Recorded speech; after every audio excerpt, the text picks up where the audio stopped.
Bab 311, Rencana David. Dulu, kamu tidak memiliki uang untuk sekolah. Aku dan Lenny yang mengumpulkan uang untukmu. Kamu tidak menghargai dengan baik. Sejak lulus, kamu tidak memiliki pekerjaan. Coba lihat Kak Reza, dia tidak sehebat kamu. Sekolahnya juga begitu. Sekarang dia bisa menjadi bribka dengan usahanya sendiri, kan? Oh ya, izinkan aku memberitahu satu hal. David menepuk kening seperti teringat sesuatu. Dia berkata kepada para kerabat, "Tolong luangkan waktu besok malam. Mari kita berkumpul bersama, aku akan traktir." "Ada kabar baik apa?" "Dengar kabar, kepala polisi hendak pensiun dan para atasan berencana menyuruh Reza menggantikannya." David terkekeh dan berkata, "Tentu saja hal ini belum pasti. Hanya kabarnya saja, tapi sudah pasti 80-90. Ini kabar baik yang bagus sekali. Mengapa baru sekarang memberitahu kami? Sejak kecil, aku sudah merasa masa depan Reza sangat menjanjikan. Lihatlah, di usia semuda ini dia sudah menjadi wakil kepala kepolisian. Dalam beberapa tahun, dia pasti akan menjadi kepala polisi.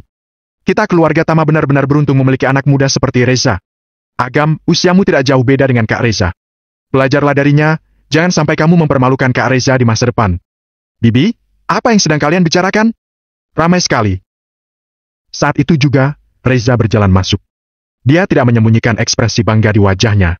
Dia mendengar para kerabat memujinya di luar. Dia sengaja berpura-pura tidak mendengarnya. "Reza, kami baru saja membicarakanmu, kamu langsung muncul. Ayo cepat duduk dan minum air."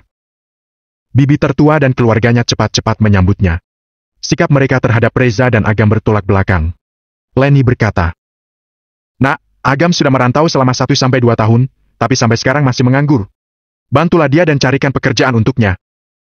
Kata-kata itu terdengar seperti peduli, sebenarnya penuh duri yang menusuk hati. "Agam, kamu masih belum bekerja? Beritahu aku dari dulu, aku masih kekurangan bawahan. Jika kamu ingin bergabung, aku bisa mengaturnya." Nada suara Reza penuh kesombongan. Dia berkata sambil melirik citra dan memamerkan kekuasaannya. "Kami hidup dengan baik di kota primadona. Kalian tidak perlu khawatir." Kirana berkata, "Kalian bersaudara benar-benar keras kepala. Meskipun perkembangan kota primadona sangat baik, tetap saja kalian hanya bekerja di sana. Mengapa masih meremehkan pekerjaan dari Reza?" Bibi tertua berkata sambil makan kacang. "Aku tidak meremehkannya." Kirana buru-buru menjelaskan. "Kalian berdua tidak bekerja. Cepatlah pulang ke rumah. Jangan-jangan kalian diam-diam melakukan pekerjaan tidak halal di sana, ya?" Bibi tertua bertanya dengan nada tidak tulus. "Kak, tidak ada gunanya kita tinggal di rumah ini. Ayo kita pulang." Agam tidak tahan lagi dan menarik Kirana pergi. "Kami hanya bercanda, jangan marah. Aku seperti ini juga untuk kebaikan kalian." Bibi tertua buru-buru mencegat mereka. Bukannya tidak mau Agam pergi, tetapi dia tidak ingin Kirana pergi. Hari ini Kirana dipanggil pulang karena dia memiliki kegunaan besar. David juga khawatir Kirana pergi. Dia pun mengubah topik dan berkata, "Kita sudah mengobrol ngawur kemana-mana. Kirana, aku lihat hidup kalian tidak begitu baik. Aku akan memberimu kesempatan menjadi kaya. Baru-baru ini, aku mempersiapkan sebuah proyek besar. Kapasitas produksi pabrik tidak cukup dan perlu diperluas. Sayangnya tidak ada tempat untuk membangunnya. Aku ingat kamu memiliki tanah 6.000 meter persegi atas namamu. Sewakan tanah itu padaku untuk membangun pabrik, aku akan membagi dividen padamu. Memangnya bisa membangun pabrik di lahan pertanian? Beberapa waktu lalu, pemerintah daerah membuat rencana baru. Aku sudah mencari tahu, tempat itu boleh dibangun pabrik." David berkata dengan sangat yakin. "Kalau kamu khawatir, aku bisa menandatangani kontrak denganmu dan memberi 30% saham. Bagi hasilnya selama beberapa tahun sudah cukup untuk setengah hidupmu." Agam bertanya, "Di telepon tadi, bukankah nenek bilang akan membahas perselisihan pekerja? Mengapa sekarang malah membangun pabrik lagi? Nenekmu salah ngomong. Dia salah paham dengan maksudku." David berkata sambil tertawa.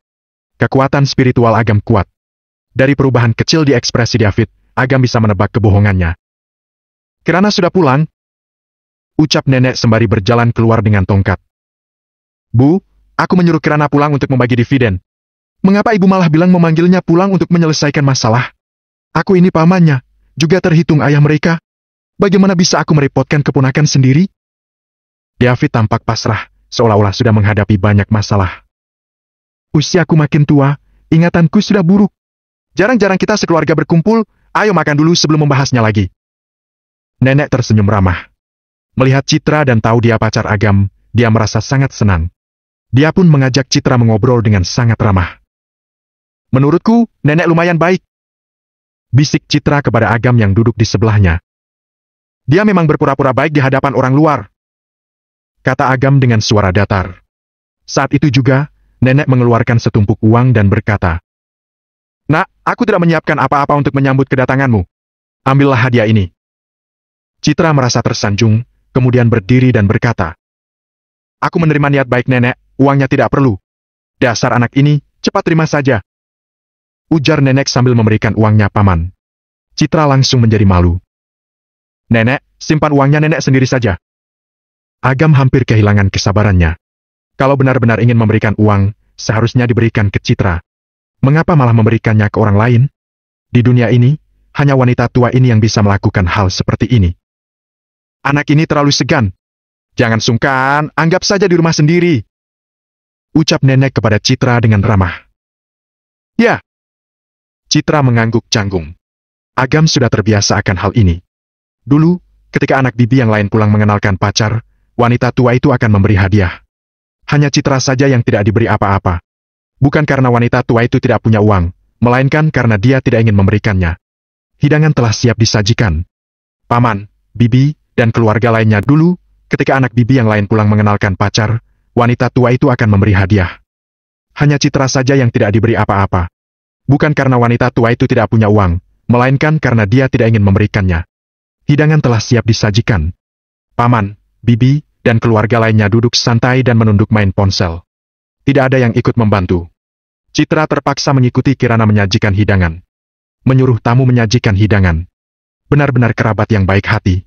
Agam ingin marah, tetapi Kirana menghentikannya. "Kirana, menurutku, Agam bukan anak kecil lagi. Sekarang dia juga sudah punya kekasih. Paling 2 tahun lagi akan menikah. Pernikahan membutuh banyak uang. Kamu sebagai kakak harus banyak membantunya. Ini kontraknya. Setelah kamu tanda tangani, kamu bisa menerima 30% saham pabrik dan dividennya. Dalam setahun saja, uangnya pasti akan banyak." Saat sedang makan, David lagi-lagi membahas masalah ini. Dia mengeluarkan kontrak.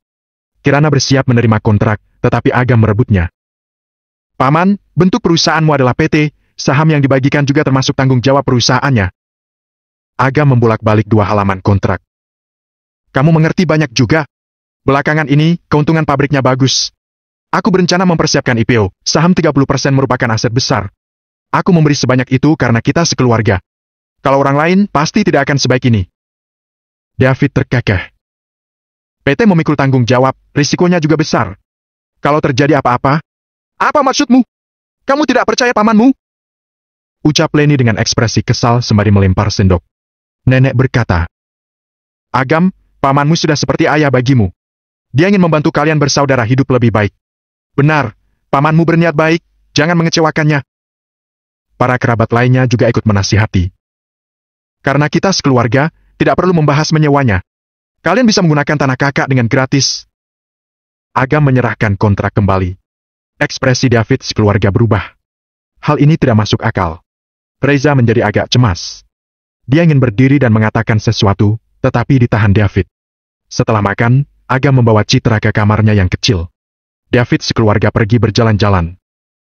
"Ayah, apakah anak itu tahu sesuatu? Dia sampai menolak uang cuma-cuma." Reza bertanya. "Dia tinggal di luar kota, para kerabat berpihak pada kita. Apa yang dia tahu?"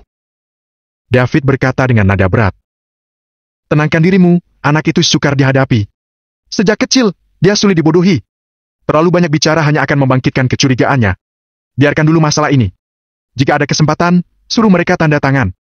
"Sial, Kirana si wanita murahan itu disuruh pulang sendiri malah membawa Agam juga. Merusak rencana saja. Promosi aku menjadi wakil kepala kepolisian bergantung padanya. Mengapa cemas? Soal restoran untuk makan malam ini. Kita buat anak itu mabuk tidak sadarkan diri. Saat itu, Kirana yang sendirian cukup mudah untuk dibodohi. Benar, selama anak itu tidak menimbulkan masalah, utang keluarga kita akan terselesaikan. Lalu aku pasti akan mendapat promosi." Reza terkekeh. Dia teringat Citra lagi, matanya pun bersinar licik. "Pergi beli obat sekarang. Kalau dia tidak mabuk, berikan saja cefalosporin. Selama itu tidak membunuhnya, tidak apa-apa." Bab 312, Hukuman yang Setimpal. Agam kembali ke kamar kemudian menelepon Jamal Sandoro terlebih dahulu, memintanya menyelidiki masalah bangunan pabrik milik paman. Walau Jamal tidak berada di daerah Lamunta tapi dengan koneksi jaringannya, dia dapat melucutinya tanpa susah payah. Seperti yang sudah diperkirakan oleh Agam, pergerakan David sepenuhnya ada di tangan sang kakak. Terjadi kecelakaan di pabrik David dan dilaporkan menimbulkan polusi kemudian didenda lebih dari 4 miliar. David sangat murka karena malu dan diam-diam menghasut para preman untuk membunuh sang informan beserta seluruh keluarganya. Pembantaian yang terjadi pada keluarga yang beranggotakan 4 orang menimbulkan kehebohan di daerah Lamunta. Awalnya atasan ingin memeriksa, tetapi kemudian disuap oleh David. Namun pabriknya sudah menjadi pusat perhatian. Terjadi pemogokan massal para pekerja. Salah seorang manajer yang jujur melaporkan semua penghindaran pajak dan pelanggaran lainnya. Seperti yang dilakukan oleh pabrik-pabrik milik David beberapa tahun ini. David akan menghadapi denda yang sangat besar, sekitar 100 miliar. Selain itu, upah untuk lebih dari 100 orang pekerja di pabrik belum dibayarkan, ditambah dengan kompensasi sebesar lebih dari 20 miliar. Pabrik milik David belum memiliki banyak uang, dari mana bisa memberi ganti rugi sebesar 120 miliar? Selain pengembangan di daerah baru, sebidang tanah milik Kirana Khairil dijadikan area utama. Pada umumnya biaya pengambil alihan tidak terlalu mahal. Jika di atasnya akan dibangun pabrik dan dihancurkan, akan menghasilkan keuntungan yang besar. Merupakan tanda-tanda David akan jatuh pada Kirana. Pertama, transfer saham kemudian cari koneksi untuk mencari bantuan, sehingga utang sebesar 120 miliar akan ditanggung oleh Kirana. Kedua, dia bisa mendapatkan tanah mulia milik Kirana. Dia akan mendapatkan sejumlah uang dari pembongkaran itu. Bisa dikatakan sekali dayung 2-3 pulau terlampaui. Hanya dengan cara ini bisa menjebak Kirana. Konspirasi. Agam tahu bahwa keluarga paman sangat jahat, tetapi tidak menyangka mereka akan sebo itu. Demi keuntungan, dia rela memberikan keponakannya sendiri kepada Agam. Setelah mengetahui semua ini, Citra langsung marah besar. Jika teringat tadi makan bersama keluarga David, langsung terasa mual. Pak Agam, aku kira kamu bisa menandatanganinya. Jamal Sandoro tertawa terbahak-bahak. Bagaimana? Pak Agam bertanya dengan penuh rasa penasaran. Apakah kamu tahu siapa yang bertanggung jawab atas pengembangan daerah Lamunta? Norman. Agam mengangkat alisnya. Tidak mengherankan jika dia terkejut. Norman dijuluki sebagai penguasa properti bukanlah julukan kosong belaka. Melihat beberapa wilayah di sekitar kota Primadona, selama ada hubungannya dengan pengembangan properti, pasti berkaitan dengannya. Karena Norman bertanggung jawab untuk proyek di wilayah baru, ada terlalu banyak ruang untuk melakukan manuver. Bagaimanapun, berita tentang wilayah baru hanya di atas kertas, masih belum diumumkan dan diimplementasikan. Dengan munculnya Norman ditambah dengan suntikan modal sudah cukup untuk dapat mengubah rencana pembangunan di wilayah kecil. Agam menelpon Norman untuk memberi salam. Keduanya mendiskusikan tentang tanggapan mereka dan segera muncul sebuah rencana. Bagaimana dengan perusahaan Yobela? Menutup telepon, Agam menengok ke belakang bertanya kepada Citra untuk menghindari kecurigaan. Yobela adalah perusahaan sebelumnya Meli. Setelah diambil kembali dari Ivan Wangsa, Citra mengubah nama perusahaannya. Sekarang perusahaan ini pemiliknya ada 2 orang, yang merupakan satu-satunya yang bisa menghubungkan keduanya. Perusahaan baru saja mengeluarkan daftar hitam dan aku sedang bersiap untuk berinvestasi ke dalam beberapa proyek untuk maju perlahan. Citra terdiam sejenak, kemudian bicara dengan tergesa-gesa. Dia bekerja keras untuk mengembangkan karirnya serta ingin memajukan Yobela. Saat ini keuntungan yang didapat dari bisnis yang serius sangat sedikit. Berkembang perlahan-lahan hanya akan melewatkan periode demi periode bonus. Agam mendekati Citra sambil tersenyum berkata, "Aku punya proyek senilai 100 miliar, kamu mau mencobanya?" Total aset yang dimiliki perusahaan Gamma tidak sampai 10 miliar, menghasilkan 10 kali lipat dalam seminggu. Sesuatu yang mustahil. Namun, dari obrolan antara Agam dan Norman, dia sepertinya tahu permainan apa yang sedang dimainkan oleh Agam. Dalam mata indahnya terpantul bayangan Agam, dan dengan lembut berkata, "Kamu adalah bosnya, aku akan mendengarkanmu." Melihat gadis di depannya yang dalam pandangan matanya hanya ada dirinya saja. Di dalam hati Agam merasakan keinginan yang kuat untuk merengkuhnya dalam pelukan. Angin dingin berembus dari jendela membuatnya sadar seketika. "Nanti akan kuberikan telepon Norman padamu, berundinglah sendiri dengannya. Aku akan turun mencari kakak. Hubungi aku kalau membutuhkan sesuatu." Agam mengelus hidungnya, kemudian pergi. Citra mengedipkan matanya yang indah dengan penuh kemarahan. Semua ini salah Agam yang nyalinya terlalu kecil. Dia duduk di atas tempat tidur dan melihat ruangan kecil dengan luas kurang dari 10 meter persegi. Bahkan dindingnya penuh dengan lumpur basah. Walau tempat ini asing, tapi Citra merasa sangat terhibur. Kamar ini dahulu adalah sarang kecil milik Agam. Setelah Agam memberikan telepon Norman kepada Citra kemudian tak memedulikannya. Dia yakin dengan kemampuan Citra, ditambah dengan kerja sama Norman, dapat dipastikan dapat diselesaikan dengan baik. Sore harinya, David mengajak Agam dan Kirana untuk mengobrol. Dari awal sampai akhir hanya membicarakan tentang bagaimana menikmati hidupnya setelah menghasilkan uang. Berulang kali mengisyaratkan agar Kirana menandatangani kontraknya. Jika kesempatan kali ini terlewatkan maka seumur hidup hanya bisa jadi pekerja saja. Sulit bagi orang biasa untuk menolak godaan ini, tapi Kirana bukanlah wanita biasa. Terkadang bahkan Agam pun terkejut. Jelas-jelas kakak tidak memiliki pendidikan tinggi. Namun pemikiran dan cara pandangnya jauh lebih tinggi dibanding anak-anak keluarga kaya ini. Jika Agam tidak membuka mulut maka Kirana tidak akan menandatanganinya. Hal ini sangat membuat keluarga David kebakaran jenggot, tetapi mereka tidak berani menunjukkannya. Jika Agam menyadari sesuatu maka semuanya akan hancur berantakan. Namun mereka mengira dirinya cerdas sehingga tidak diketahui oleh Agam, sehingga menunggu umpan tertangkap. Malam hari, pertama kalinya Lenny melakukan hal di luar kebiasaan, membeli sekilo saus daging sapi, 10 biji kaki sapi, 1,5 kilo kacang tanah, dan 2 botol minuman. Baru saja Agam duduk, David langsung menuangkan segelas penuh minuman untuknya. Kirana mengkhawatirkan kondisi Agam dan ingin menghentikannya. David langsung memprotes keras. Nenek juga mengatakan kalau Kirana tidak bijaksana. Paman menuangkan anggur, sebagai keponakan tidak sopan jika menolak. David dan Reza bergantian menuangkan anggur untuk Agam. Anggur sebanyak itu dalam waktu singkat berpindah ke dalam perutnya. Jangan minum banyak-banyak, kamu alergi alkohol. Kirana mengingatkan. Jarang-jarang kalian berdua pulang, jangan merusak kebahagiaan. David pura-pura tidak senang, kemudian memenuhi lagi gelas Agam. Mengangkat gelas sambil berkata, Keponakanku, minum. Dahulu setiap kali Agam minum anggur maka langsung mabuk. Selama setahun ini jarang sekali minum. Dia sekarang adalah seniman bela diri kuno dan juga tabib kuno. Untuk menghilangkan mabuk adalah hal yang sepele baginya. Sebotol anggur masuk ke dalam perutnya, bagi Agam hanya seperti air mineral saja. Anggurnya sudah habis, masih mau minum? Agam membuka sebotol anggur, memenuhi sendiri gelasnya. David tampak menyeringai sakit hati. Beli anggur lagi! David menatap Lenny. Agam menambahkan. Aku hanya minum anggur, tidak yang lainnya. David sangat murka sampai wajahnya memerah, tetapi demi untuk membuat Agam mabuk hanya bisa berteriak kepada Lenny. Pergilah!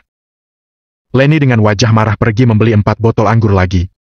Langsung Agam, hari ini aku sudah mengeluarkan banyak uang, tentu harus bisa menemanimu senang-senang.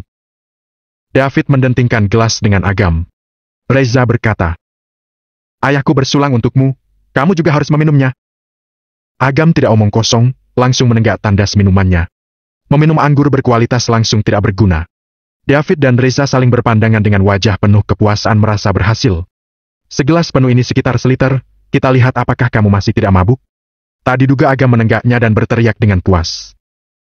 Lagi! Melihat Agam masih belum mabuk, David merasa tertekan seakan hatinya diremas-remas. Tidak ada yang bisa meminum anggur bagaikan meminum limun. Bab 313, Pemaksaan Penandatanganan. Reza mengambil gelas Agam dan berkata, Adik, makanlah dahulu sedikit, aku akan menuangkan anggur untukmu.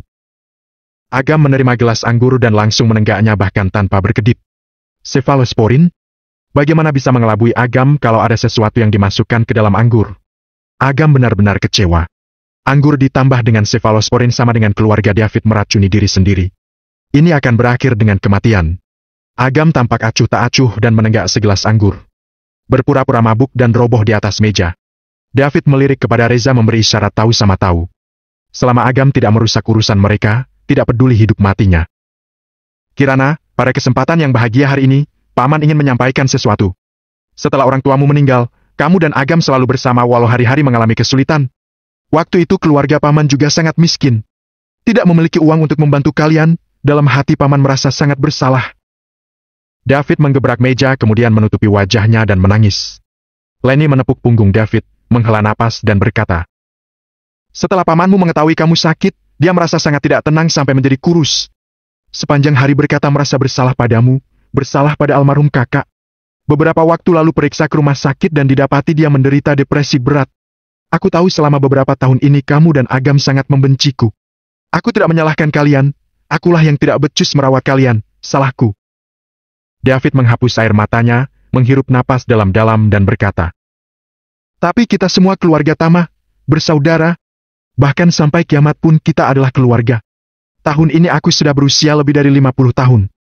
Entah masih memiliki berapa tahun lagi. Karir Yogi sudah berjalan dengan baik. Satu-satunya yang menjadi kekhawatiranku saat ini adalah kalian berdua. Satu unit rumah di kota primadona seharga 6-8 miliar. Agam setiap bulan menabung 20 juta, membutuhkan waktu 30 tahun baru bisa membeli rumah. Apakah sebagai kakak, kamu tega melihat adikmu menanggung beban cicilan rumah yang berat? Selain itu, cepat atau lambat kamu juga harus menikah, nak. Kalau kamu sendiri tidak menyiapkan mahar untuk diri sendiri, akan dipandang rendah oleh keluarga suamimu. Paman juga tidak bisa memberimu apa-apa. Dengan 30% saham, setahun menghasilkan dividen sebesar 2-4 miliar. Walau tidak banyak, tapi cukup untuk kalian berdua kakak adik untuk kebutuhan sehari-hari. Menabung 3-4 tahun, kemudian membeli satu unit rumah dengan 3 kamar tidur. Menjalani hidup dengan tenang. Kalian berdua sudah terlalu banyak menderita. Aku sebagai paman merasa tidak tega, maka jangan ragu lagi.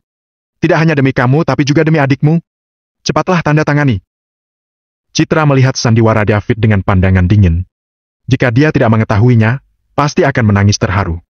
Namun, dia yang sangat memahami keadaannya, merasa mual melihat drama yang dimainkan David. Kirana tidak menerima kontraknya. Meskipun dia sangat menghargai persaudaraan, dia bukanlah orang bodoh. Dia paham bahwa di dunia ini tidak ada yang gratis. Paman, Yogi bukan lagi anak kecil. Membutuhkan uang untuk menikah, saham ini berikan padanya saja. Kirana menolak halus maksud baiknya, sambil tertawa berkata, berkaitan dengan tempat milikku itu, ambil saja. Tidak perlu menghadiahi sesuatu sebagai ucapan terima kasih. Wajah David mendadak berubah dan tiba-tiba melempar gelas yang ada di meja. Plak. Seluruh hidangan yang ada di meja ikut beterbangan. Semua orang menghentikan makannya, suasana menjadi senyap. Reza memelototkan matanya kepada Leni.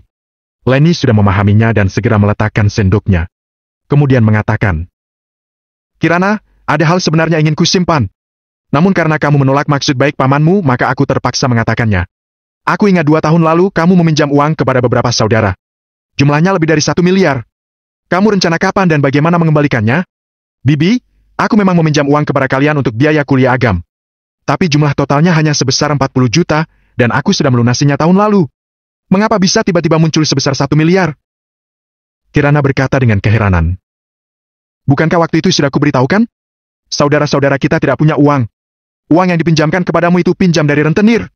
Meminjamkan uang untukmu dengan bunga sebesar 1 miliar yang otomatis menjadi tanggung jawabmu. Bibi, aku ingat paman menderita sakit ginjal dan melakukan transplantasi. Waktu itu ayahku meminjamkan uang sebesar 1,4 miliar, tetapi tidak pernah meminta kalian mengembalikan.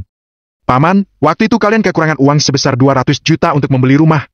Ayah juga yang meminjamkan uang itu. Bagaimana mungkin kalian bisa? Apa maksudmu? Beberapa saudara langsung berubah wajahnya. Bibi memaki. Kakak ipar ayahmu sakit dan dirawat di rumah sakit. Apa masalahnya dia sebagai adik membantu sedikit? Paman dengan tidak terima berkata. Bagaimanapun ayahmu punya uang, sudah seharusnya diberikan kepada kami. Kenapa bisa pinjam? Baik. Tidak usah membicarakan masalah yang sudah berlalu. Bibi, waktu itu pabrik milik kalian mendapatkan keuntungan ratusan juta. Apakah meminjamkan kepadaku beberapa puluh juta saja harus kepada rentenir? Kehidupan kami sekeluarga dan segerombolan pekerja yang harus dihidupi. Apakah mungkin semuanya diberikan kepadamu? Kenapa kamu masih juga tidak paham?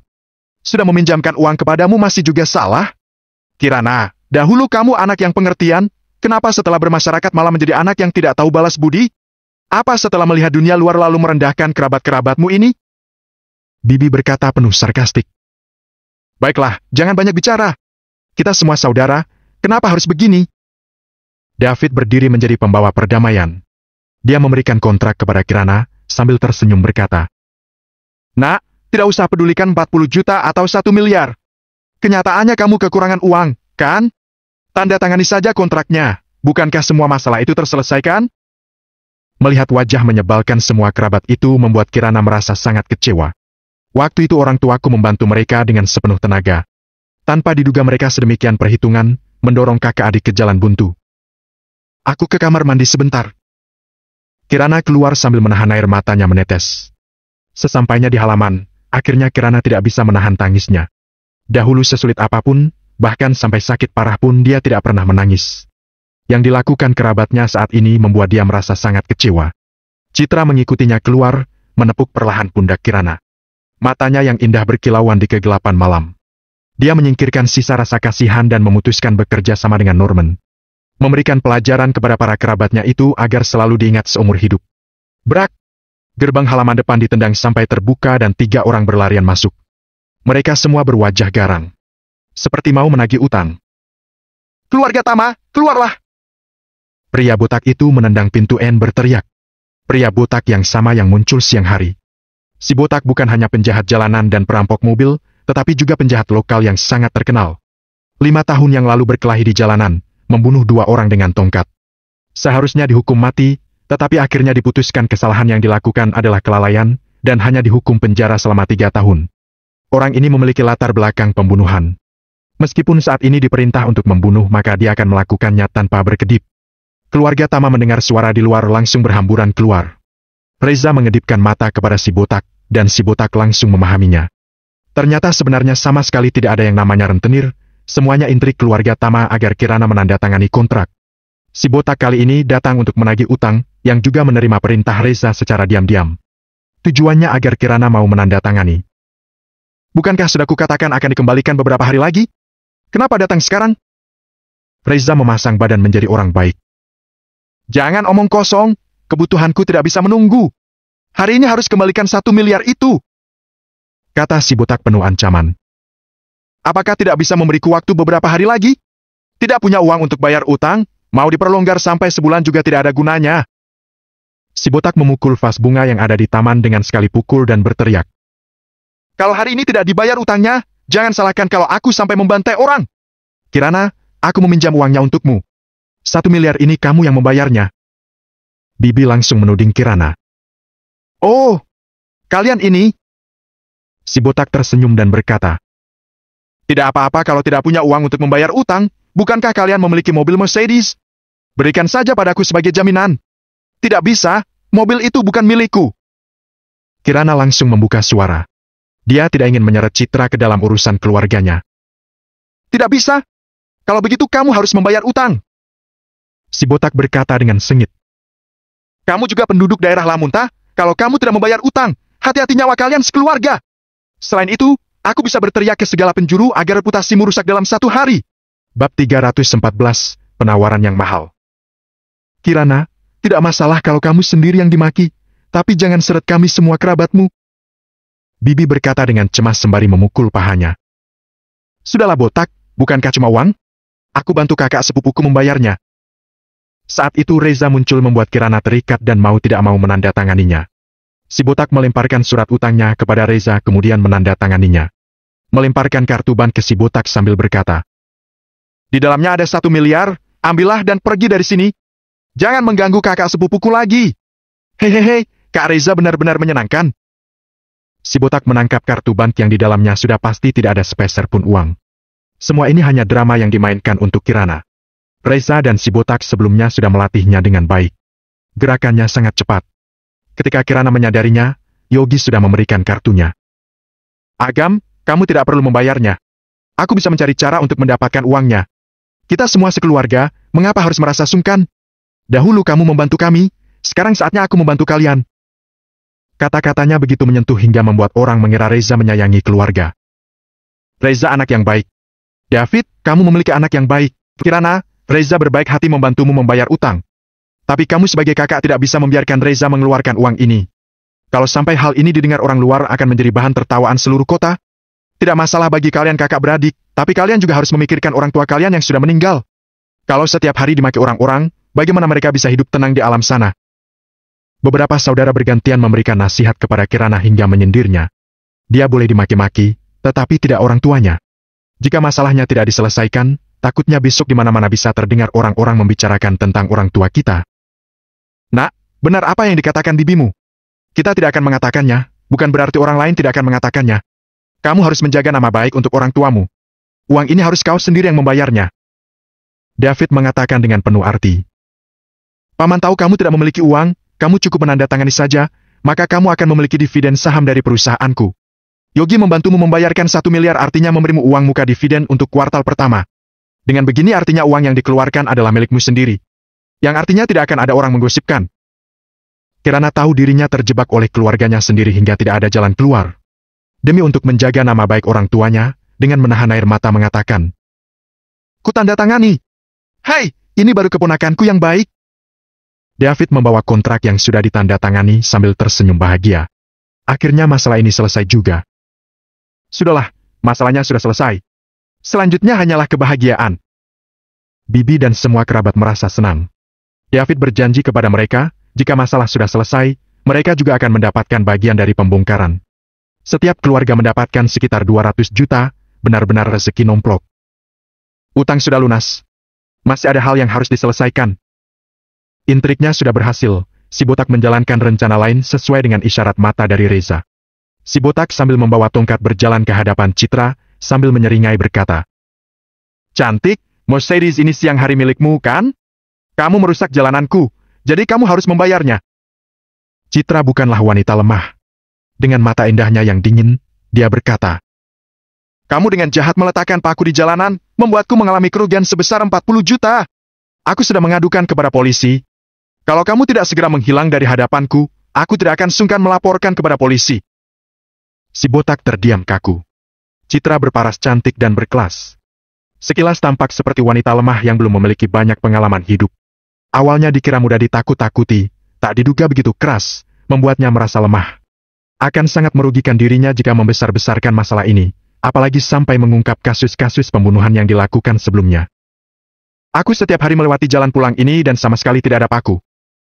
Reza berdiri dengan polos berkata, "Ini dua hal yang berbeda.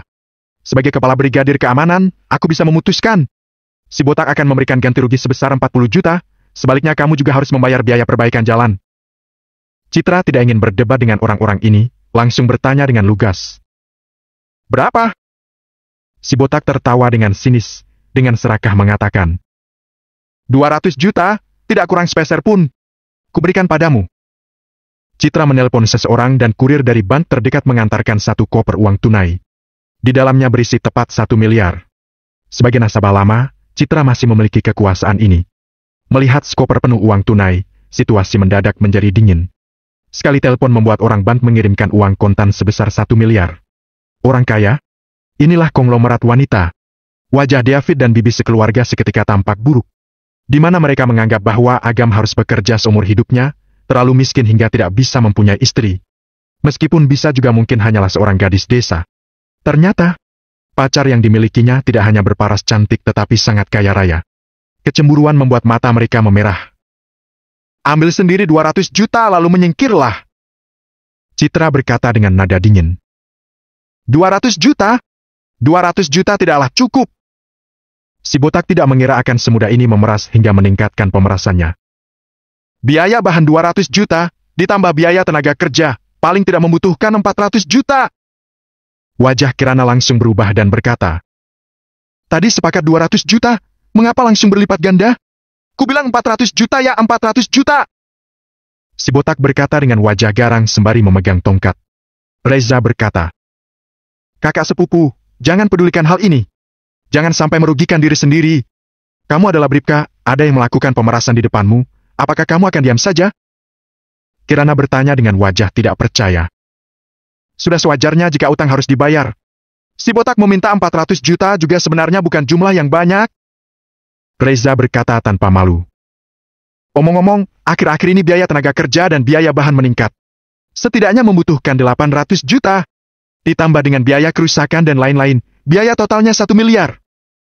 Si botak berkata dengan penuh percaya diri. Pejabat dan penjahat saling bekerja sama, akhirnya Citra terbuka matanya. "Kubayar 1 miliar, paling banyak 1 miliar. Pergi!" Citra tidak mau banyak bicara. Paling lambat besok malam, semua orang ini akan membayar apa yang dilakukannya hari ini satu persatu. Orang kota benar-benar murah hati. Uangnya aku terima. Si botak sudah menyelesaikan tugasnya, dengan gembira menerima 1 miliar. 1 miliar bukanlah angka yang kecil. Kalian berdua ikut aku ke kantor untuk membuat pernyataan dan berita acara perkara. Reza memandang Citra, pancaran matanya tidak bisa menyembunyikan maksudnya. Awalnya Reza membiarkan si botak melakukan pemerasan sebagai kompensasi. Kalau Citra tidak bisa membayarnya maka akan dilaporkan kepada polisi. Namun, tak terduga Citra langsung memberikan uangnya. Untungnya dia cerdas, menggunakan alasan untuk membuat berita acara perkara yang sama saja menyuruh Citra pergi bersamanya. Sudah larut malam. Hanya dengan Citra masuk ke dalam mobil, di dalam mobil dia bisa memberinya obat bius. Kemudian membawanya ke tempat sepi dan melecehkannya. Lembaga yang memiliki otoritas sendiri karena jauh dari pemerintah pusat. Apalagi dia akan naik pangkat jadi wakil kepala polisi. Jika terjadi sesuatu maka akan dapat diselesaikan di tempat ini dengan mudah. Aku tidak mau pergi, Citra berkata dengan nada dingin. Walau kamu adalah adik sepupuku, aku tetap harus menegakkan hukum. Jangan mempersulitku. Reza bertepuk tangan dan dua orang polisi tambahan bergegas masuk dan meringkus Citra. Adik sepupu, silakan. Reza tersenyum sambil menatap wajah cantik Citra. Bibir lembutnya yang berwarna merah muda, dengan tidak sabar ingin segera menerkamnya. Citra ingin menelpon, tetapi Reza memerintahkan untuk menyita ponselnya. Kamu! Citra naik pitam. Jangan melawan mati-matian, tidak baik jika sampai terluka. Reza tersenyum cabul dan ingin maju untuk menangkapnya Citra. Siapa yang berani melukai pacarku? Agam keluar dengan gagah. Bab 315, menyerang polisi. Kenapa kamu tidak mabuk? Reza dan yang lainnya berteriak terkejut. Satu orang menghabiskan anggur 52% sebanyak 3 liter, dan sekarang masih sangat sadar. Anak ini adalah monster? Sangat sederhana, anggur yang kalian beli adalah palsu. Agam berjalan ke samping Citra, bertanya sambil tersenyum. Apa ada orang yang mengganggumu? Katakan padaku, aku akan membalaskan untukmu. Wajah Reza tampak malu. Agam sudah sadar, merusak rencana yang sudah ditata dengan rapi. Seharusnya dia menyerah sejak awal, tetapi dia sudah tidak bisa menahannya hingga tidak mau menahannya walau hanya sehari. Agam, baguslah kamu sudah sadar. Adik sepupu terjebak utang banyak sekali. Sesuai aturan, dia harus ikut denganku untuk membuat berita acara perkara. Bantu aku untuk membujuknya, jangan melawan petugas. Reza menyeringai palsu. Kita sebagai warga yang baik, sudah seharusnya bekerja sama dengan tugasmu. Bawa saja aku sekalian. Masalah ini tidak ada urusannya denganmu. Kamu tidak bisa pergi. Reza berkata dengan tenang. Ya sudahlah, pacarku juga tidak bisa pergi. Agam! Reza membentak dengan keras. Aku sedang menegakkan hukum, tidak sedang main-main. Bersikaplah yang baik.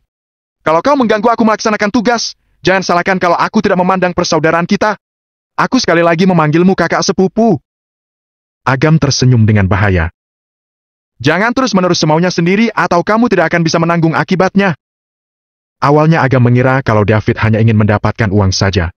Namun, tidak terduga dia tertarik kepada Citra, hal yang membuat Agam merasa kecewa. Tidak memiliki kerabat yang seperti ini juga tidak masalah. Kamu mengancamku. Reza membalasnya tersenyum tanpa kemarahan. Di matanya memancarkan sinar kemenangan.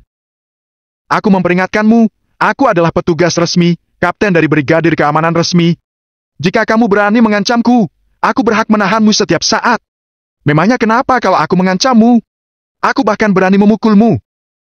Agam tertawa dingin. Tenanglah, Dik. Kirana menarik lengan Agam dengan panik. Reza adalah seorang brigadir polisi kepala. Memukulnya sama dengan menyerang petugas negara, masalahnya akan menjadi besar. Reza melihat Kirana panik, dan suasana hatinya membaik. Dia menjulurkan wajahnya dan memprovokasi. Jangan hanya bicara, pukul aku kalau berani. Dia memperkirakan dengan pasti kalau Agam tidak akan berani. Plak. Tamparan keras mendarat di wajah Reza. Reza dengan wajah tercengang mengatakan. Kamu berani memukulku? Coba pukul aku lagi. Plak. Agam melayangkan tamparannya lagi. Kenapa kalau memukulmu? Kenapa kalau memukulmu? Seluruh kerabat yang ada di halaman terperangah. Tidak ada yang menduga kalau Agam benar-benar memukul. Kamu menyerang petugas polisi. Habislah kamu. Reza murka, mengangkat tinjunya untuk membalas. Agam menendangnya hingga terlempar sampai 45 meter. Tanpa menunggu Reza bangkit, Agam berjalan menghampiri dan menendang perut Reza. Jangan mengira menjadi pejabat bisa memberimu banyak kekuasaan. Aku mengenal banyak sekali pejabat tinggi dan pengusaha kaya. Jika salah satu dari mereka tidak sopan kepadaku, akan berakhir lebih buruk dari ini. Kamu seorang bribka, memukulmu termasuk ringan. Bagiku membunuhmu adalah hal yang sangat mudah. Agam menendang perut Yogi dengan keras, membuatnya sama sekali tidak bisa berdiri.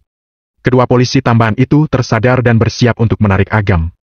Namun, mereka mendapati diri mereka dikendalikan oleh kekuatan yang tidak tampak, dan tubuh mereka tidak bisa digerakkan sedikitpun. Kalau tidak ingin mati, jangan ikut campur. Agam menghampiri dengan tatapan dingin. Kedua orang itu seketika pikirannya kosong. kehilangan kemampuan untuk bertindak dan berpikir.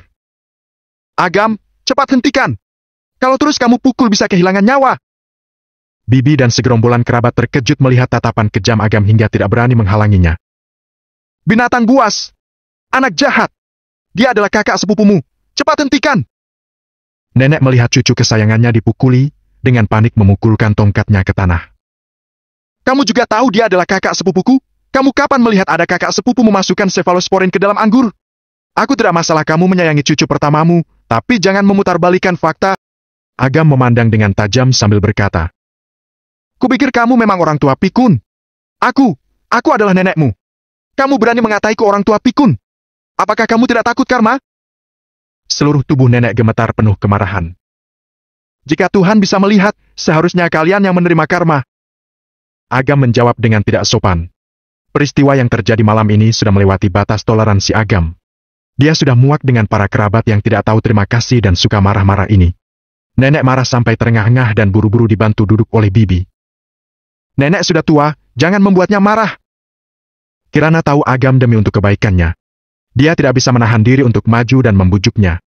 Dia melihat Agam turun tangan dengan sangat kejam, dan benar-benar takut jika sampai memukuli Reza hingga cacat. Hanya saja bagaimana kakak mau tahu. Agam sudah berbelas kasihan, kalau tidak setelah tamparan pertama, kepala Reza pasti sudah hancur. Kakak menahannya, akhirnya Agam berhenti. Ingat, hari ini aku memukulmu adalah memberimu kesempatan. Kalau sampai ada lagi, maka kamu tak akan sempat untuk menyesal. Agam berkata dengan nada dingin. Berbalik badan mau membawa Citra kembali ke kamar. Berhenti! Teriak Reza. Dengan wajah gelap merangkak berdiri, pancaran wajahnya sangat mengerikan. Dia sudah dimanjakan sejak kecil, tidak pernah merasakan kesusahan sama sekali. Setelah dewasa, dengan menggunakan koneksi keluarga menjadi bribka. Dahulu selalu dia yang menindas orang lain. Hari ini dia diinjak oleh orang lain, dan yang menginjak dirinya adalah sepupu yang dibencinya. Ini membuatnya merasa sangat terhina, lebih buruk daripada dibunuh. Kamu berani memukulku sampai seperti ini, sungguh besar nyalimu. Hari ini aku akan menangkapmu dan menembak mati. Aku adalah anjing sialan jika aku tidak bisa melakukannya. Reza mengeluarkan ponsel dan menelepon beberapa orang, dengan sangat berlebihan berujar. Aku dianiaya di desa, panggil beberapa orang dengan membawa pistol. Lawannya adalah orang gila. Demi menjaga keamanan desa, boleh menembak kapan saja. Reza menjadi bribka dalam waktu singkat, bahkan dipromosikan menjadi wakil kepala polisi. Membuktikan bahwa dia memiliki banyak koneksi. Hanya dengan mengucapkan sepatah kata, sekalipun Agam tidak menyerangnya, dia juga berani membunuhnya. Dengan sekarang menjadi seperti ini, dia makin punya alasan untuk memukulnya. Cukup dengan anak buahnya datang, Agam terbunuh di tempat sekalipun tidak akan membuat Reza mendapatkan hukuman. Dia hanya akan menjadi pelaku kedua. Ini adalah batas kesabaran Reza. Dengan kekuasaan di tangan, dia bisa menghukum Agam dengan cara apa saja. Kirana sangat panik. Jika orang pengadilan datang, dengan kekuasaan Reza saat ini sudah bisa membuat Agam dihukum. Saat itu Agam benar-benar akan menjadi seorang pesakitan. Reza, sebagai kakaknya aku ikut bersalah atas pemukulan yang dilakukan Agam. Aku akan meminta maaf kepadamu. Maukah kamu memaafkannya? Kirana buru-buru bersimpuh untuk memohon maaf dan langsung ditarik oleh Agam. Aku sudah sangat berbelas kasihan. Mereka yang seharusnya meminta maaf. Kata Agam perlahan. Agam, kau benar-benar tidak mau menyerah. Reza menyeka darah di sudut mulutnya, dan berkata dengan ganas. Karena kamu tidak mau mengakui kesalahan, maka aku akan menegakkan hukum untuk memberimu pelajaran. Reza dengan yakin memutuskan menggunakan kesempatan untuk membunuh Agam. Begitu Agam meninggal, tidak akan ada yang mengganggu rencananya. Entah akan memberikan Kirana untuk bosnya dan mengambil Citra untuk dirinya sendiri. Masih adakah yang tidak bisa dia lakukan sesuai kehendaknya sendiri? Kantor sudah dikondisikan. Tunggu sampai orang-orang berdatangan, Agam sudah tidak bernyawa.